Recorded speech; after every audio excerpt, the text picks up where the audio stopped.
वंदे मातरम। नमस्कार, बहुत बहुत स्वागत करता हूं आप सबका अपने YouTube channel digital Hindi teaching में। आप इस चैनल को सब्सक्राइब करके घंटी का बटन दबा लें ताकि आपको आने वाले हर वीडियो का नोटिफिकेशन प्राप्त होता रहे, आपको हर वीडियो मिलता रहे। चलिए अब वीडियो को लाइक कर दीजिए और अब हम शुरू करते हैं आज का वीडियो। हम पढ़ रहे हैं पीपीटी के माध्यम से कक्षा 6 की हिंदी पाठ्य पुस्तक वसंत, और आज के इस वीडियो में हम अध्ययन करने वाले हैं कक्षा 6 की हिंदी पाठ्य पुस्तक वसंत का पाठ 7 साथी हाथ बढ़ाना, इस कविता के अभ्यास प्रश्न। तो चलिए शुरू करते हैं अभ्यास प्रश्न। और सबसे पहला प्रश्न है कि इस गीत की किन पंक्तियों को तुम अपने आसपास की जिंदगी में घटते हुए देख सकते हो। ये जो गीत है इसमें से वो कौन सी पंक्तियां हैं जो हमें आम जिंदगी में घटती हुई दिखाई देती है। इस गीत की निम्नलिखित पंक्तियों को हम अपने आसपास की जिंदगी में घटते हुए देख सकते हैं कि हम मेहनत वालों ने जब भी मिलकर कदम बढ़ाया, सागर ने रास्ता छोड़ा, पर्वत ने शीश झुकाया। देखिए ये पंक्तियां हम हमारे आम जीवन में घटते हुए देख सकते हैं कि देखिए जहाँ पर कई जगह नदियों पर, सागरों में पुल बनाए जा रहे हैं, तो आदमी के सामने सागर, पुल सब मनुष्य को रास्ता देता है और बड़े बड़े पहाड़ों को काटकर मार्ग निकाल लिए जाते हैं। यह भी हम देखते हैं। एक से एक मिले तो कतरा बन जाता है दरिया। हम देखते हैं पानी की बूंद बूंद से घड़ा भरता है, बूंद बूंद बूंद बूंद मिलकर नदी, झरना, झरने से बूंद बूंद टपकते हुए वो है क्या, वो वास्तव में पानी की बूंद ही तो है। जो नदी भी है तो इतना सारा पानी है, तो वो है क्या, एक एक बूंद मिलकर ही तो इतना पानी बना है। सागर ने रास्ता छोड़ा, पर्वत ने शीश झुकाया।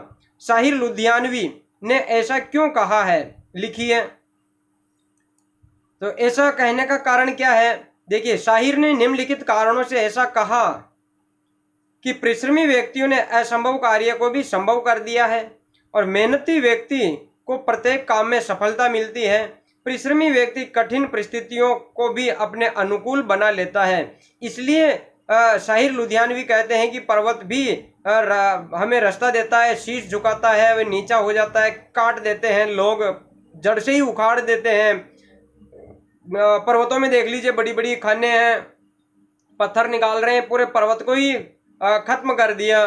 तो मनुष्य के सामने बताओ कौन सा असंभव कार्य है। सागर पे रास्ता बना देता है। जो कठिन मेहनत करता है, कठिन परिश्रम करता है, वह विपरीत परिस्थितियों को भी अपने अनुकूल बना लेता है।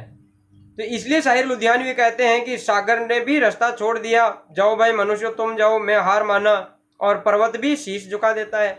गीत में सीने और बाहों को फौलादी क्यों कहा गया है, इसका क्या कारण है। देखिए सीने और बाहों को फौलादी इसलिए कहा गया है कि सदा काम करने या मेहनत करते रहने से हमारा शरीर, हमारी भुजाएं और हमारी छाती मजबूत हो गई है। हमारे किसानों को देखिए, उनका शरीर कैसा है, उनकी भुजाएं कैसी है, उनका शरीर ही ऐसा लोहे का हो गया है। चाहे जितनी मेहनत करवा लो, मेहनत करने से सदा सफलता मिलती है और हमारे सीने और भुजाएं कभी हार नहीं मानते। वो मेहनत करके अन्न उगाती है, फसलें पैदा करती है। हमारे किसान, हमारे मजदूर बड़े बड़े निर्माण कार्य करते हैं।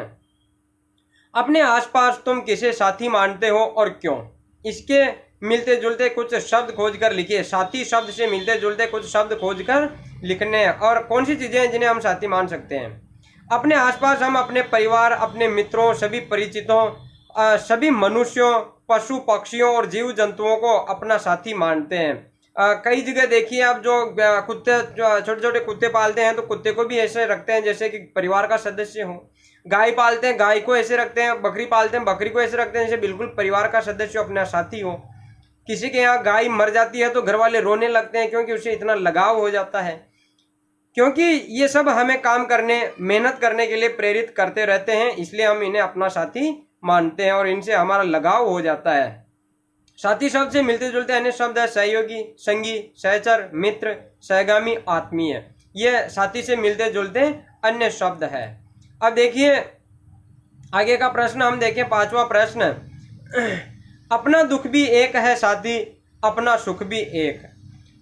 ये जो पंक्ति है यह कक्षा, मोहल्ले और गांव शहर के किस किस तरह के साथियों के बीच तुम्हें इस वाक्य की सच्चाई महसूस होती है और कैसे होती है। हम ये चीज कहाँ मान सकते हैं कि अपने मोहल्ले में, गांव में, शहर में, और कौन से साथियों के बीच में हम ये चीज मान सकते हैं कि अपना दुख भी एक है साथी, अपना सुख भी एक है? तो वो कौन सी जगह है, कौन से साथी है? देखिए, अपनी कक्षा में सब हम उम्र के होते हैं, सबका एक जैसी पढ़ाई करनी है, एक जैसा वातावरण होता है, तो एक ही सुख, एक ही दुख। मोहल्ले और गांव, शहर में अपनी आयु वर्ग के, समान आयु वर्ग के, एक कक्षा के, समान स्तर के छात्रों एवं समान स्तर के, समान आयु के युवकों के बीच इस तरह के वाक्य की सच्चाई को महसूस करते हैं, क्योंकि वे भी ठीक हमारी तरह जीवन यापन करते हैं। जो चीज हम पढ़ रहे हैं वो भी वही पढ़ते हैं हमारी कक्षा के विद्यार्थी। जैसे हिंदी का कालांश है तो सभी हिंदी पढ़ेंगे, उसमें गुरुजी पढ़ा रहे हैं, सबके साथ समान व्यवहार करते हैं तथा सुख दुख में दूसरों का साथ देते हैं और सहायता करते हैं। तो इन जगह पर हमें यह चीज देखने को मिलती है। इस गीत को तुम किस माहौल में गुनगुना सकते हो, ये आपको बताना है। देखिए, हम इस गीत को घर में माताजी या पिताजी का हाथ बटाते हुए, उनकी सहायता करते हुए, अपने मित्रों की सहायता करते हुए, रास्ते में चलते हुए गुनगुना सकते हैं। कोई काम करते हुए भी इस गीत को हम गुनगुना सकते हैं।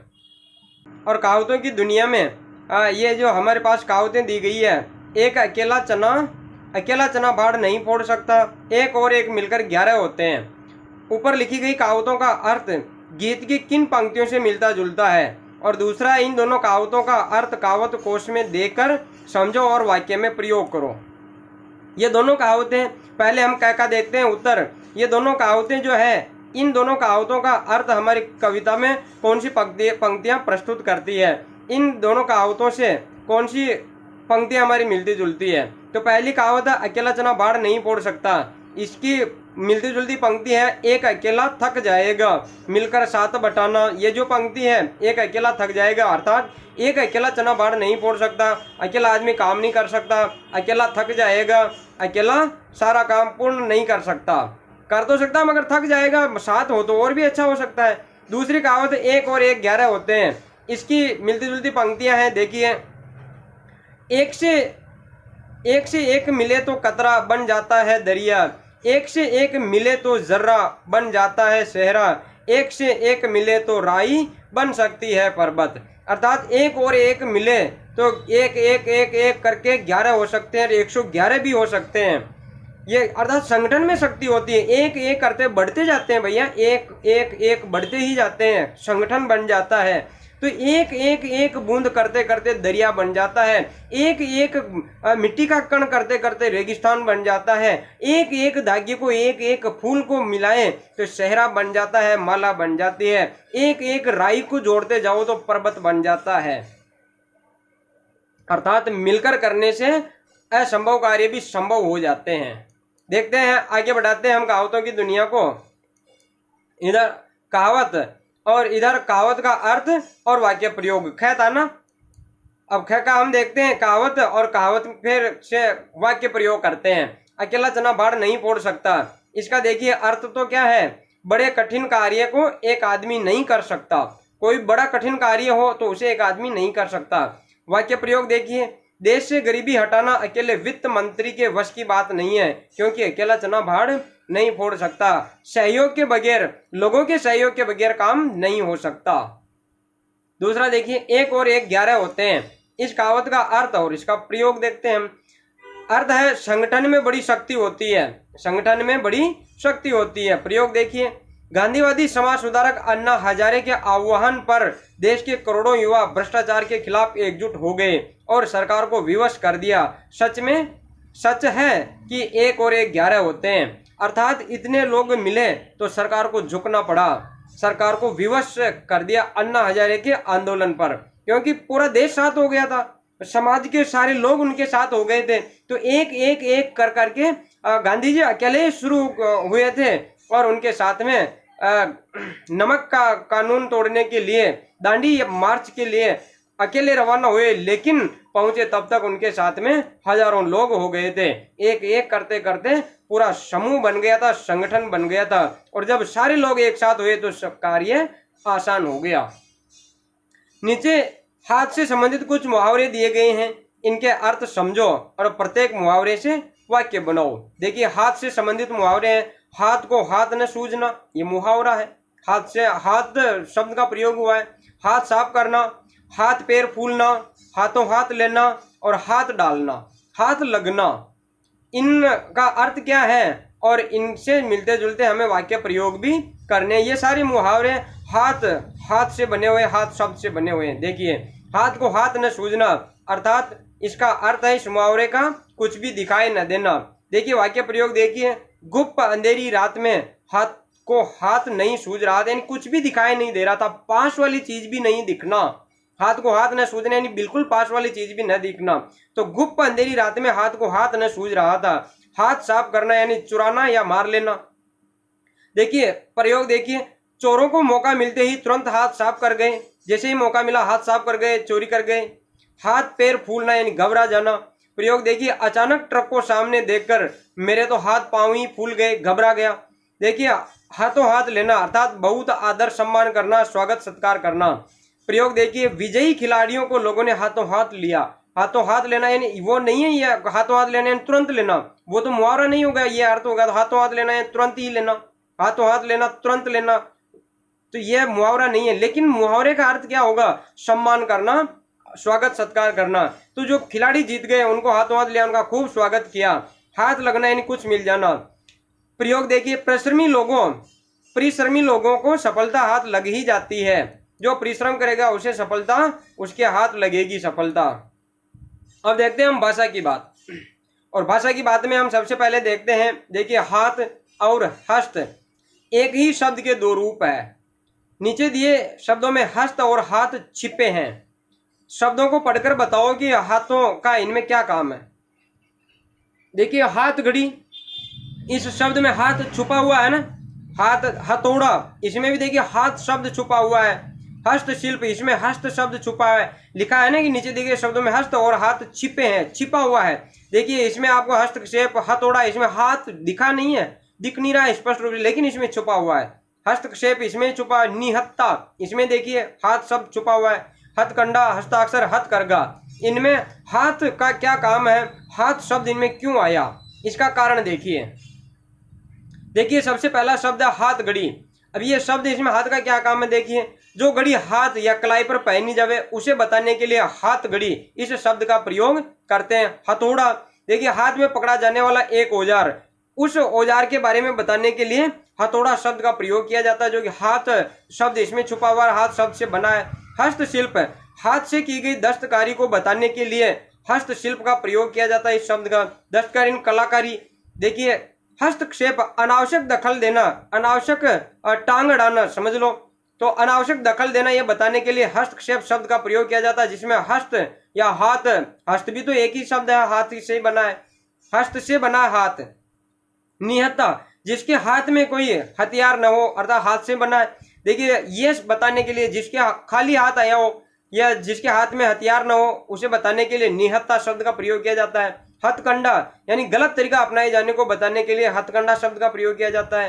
हस्ताक्षर, हाथ द्वारा दस्तखत या सिग्नेचर करना, हाथ से सिग्नेचर करना, ये बताने के लिए हस्ताक्षर शब्द का प्रयोग किया जाता है। हथकरघा यानी करघा, जो कपड़े बुनने का यंत्र होता है, मशीन होती है, जो हाथ से चलाया, करघा जो हाथ से चलाया जाता है, उसे बताने के लिए हथकरघा शब्द का प्रयोग किया जाता है। इन सब में हाथ से काम होता है। हस्त शब्द छुपा है, हाथ शब्द छुपा है, हाथ के प्रयोग, हाथ शब्द के प्रयोग से सब बने हैं। भाषा की बात में दूसरा देखिए, इस गीत में पर्वत, शीश और रास्ता, इंसा जैसे शब्दों का प्रयोग हुआ है। इन शब्दों के प्रचलित रूप लिखिए। देखिए पहला शब्द है पर्वत। अब इसका प्रचलित रूप क्या है? पर्वत को हम पर्वत नहीं कहते हैं, वैसे प्रचलित रूप है पर्वत, पहाड़, पहाड़ और पर्वत, ये इसका पर्वत का प्रचलित रूप है, ज्यादा यही प्रयोग में लिए जाते हैं। फिर देखिए शीश, इस शब्द का प्रचलित रूप क्या है? सिर या फिर मस्तक, सिर या मस्तक इसका प्रचलित रूप है, ज्यादा काम में यह शब्द आते हैं। और देखिए तीसरा शब्द है रास्ता। रास्ता शब्द का प्रचलित रूप क्या है? देखिए रास्ता शब्द का प्रचलित रूप है रास्ता या फिर मार्ग। और फिर आया इंसान, तो इंसान शब्द का प्रचलित रूप क्या है? इंसान या फिर मनुष्य, आदमी, ये इसके प्रचलित रूप हो गए। आदमी, इंसान या मनुष्य, ये इसके प्रचलित रूप हुए जो ज्यादा काम में लिए जाते हैं।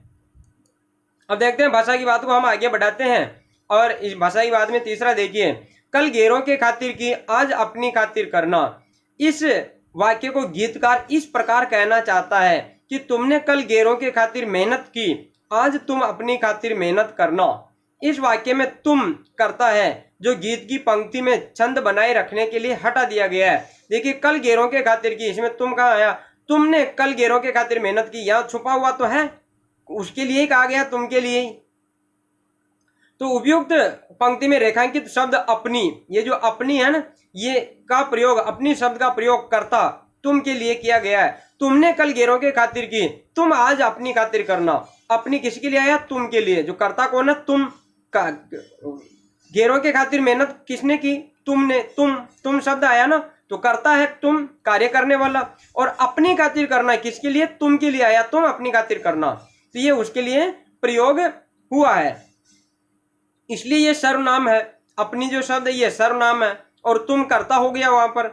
ऐसे सर्वनाम जो अपने आप के बारे में बताए निजवाचक सर्वनाम कहलाते हैं। अपने आप के बारे में, खुद के बारे में बताए। निज का अर्थ होता है अपना, खुद का। निजवाचक सर्वनाम के 3 प्रकार होते हैं जो नीचे दिए गए वाक्यों में रेखांकित है। ये हम डिजिटल हिंदी ग्रामर के सर्वनाम के वीडियो में हम पढ़ चुके हैं, वहां पर जाकर आप इसका विस्तृत अध्ययन कर चुके हैं, कर सकते हैं। देखिए, मैं अपने आप घर चली जाऊंगी, या मैं आप घर चली जाऊंगी, मैं आप ही घर चली जाऊंगी। बब्बन अपना काम खुद करता है, सुधा ने अपने लिए कुछ नहीं खरीदा। अब ये है निजवाचक सर्वनाम, मैं अपने आप, खुद के लिए प्रयोग हो रहा है, अपने आप, खुद के लिए। बब्बन अपना काम खुद करता है, ये अपना उसके खुद के लिए प्रयोग हो रहा है। सुधा ने अपने लिए यानी खुद के लिए कुछ नहीं खरीदा, ये जो खुद के लिए प्रयोग होता है या अपने आप के लिए प्रयोग होता है, वे निजवाचक सर्वनाम होते हैं। अब तुम भी निजवाचक सर्वनाम के निम्नलिखित रूपों का वाक्यों में प्रयोग कीजिए। अपने को यानी खुद को, खुद के लिए प्रयोग होगा। अपने से यानी खुद से, अपना यानी खुद का, अपने पर यानी खुद पर, अपने लिए यानी खुद के लिए, और आप में, आपस में यानी खुद के लिए, अपने आप में। तो ये जो निजवाचक सर्वनाम है इनका हमें वाक्य में प्रयोग करना है। देखिए, अपने को, जो पहला निजवाचक सर्वनाम दिया गया, अपने को। रमेश अपने को बड़ा समझदार मानता है, यानी वह खुद को मानता है, खुद के लिए प्रयोग हो रहा है, रमेश के लिए। अपने से बड़ों का सम्मान करें, यानी अपने से, खुद से बड़ों का सम्मान करें। अपना, यह अपना विद्यालय यानी खुद का विद्यालय है। अपने पर सदा विश्वास रखो, यानी खुद पर। अपने लिए यानी देखिए, मूर्ख लोग अपने लिए ही सोचते हैं, स्वार्थी लोग अपने लिए ही सोचते हैं, खुद के लिए ही सोचते हैं। आपस में देखिए, आपस में मेल जोल रखना चाहिए। तो ये जो आपस में यानी खुद के लिए हो रहा है ना, अपने आप में मेल जोल रखना चाहिए। तो जो अपने लिए, खुद के लिए प्रयोग होते हैं वे निजवाचक सर्वनाम कहलाते हैं।